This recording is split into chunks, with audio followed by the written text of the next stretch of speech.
Tackling modals. Mastering the usage of can.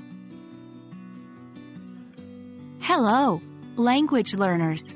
Welcome back to our series on mastering modal verbs in English. Today we're diving into a very important modal verb, can. It may seem simple, but it's often misunderstood and misused.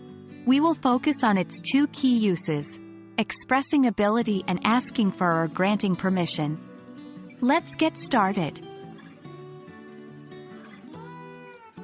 In English, we often use can to talk about someone's skill or general abilities. This modal verb helps us describe what someone is capable of doing. For example, I can speak Spanish. This means you have the ability to speak Spanish. She can play the guitar very well. This tells us about her skill in playing the guitar. Remember, we use can with the base form of the verb. It's very important not to use to after can. Incorrect. I can to run fast. Correct. I can run fast. Can is not only about abilities or skills. It's also commonly used to ask for or give permission. Here's how. 1. Asking for permission. When you're asking if you're allowed to do something, use can.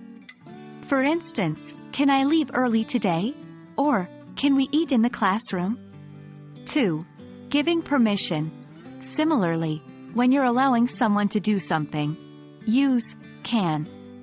For instance, yes, you can go out with your friends tonight. Or, yes, you can use my laptop.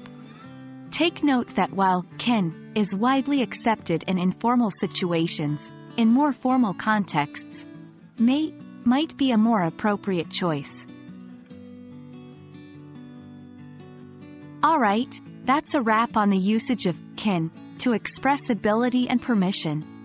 Remember, the beauty of learning languages lies in practice. Try to incorporate can in your everyday conversations, and soon you'll find that you've mastered its usage.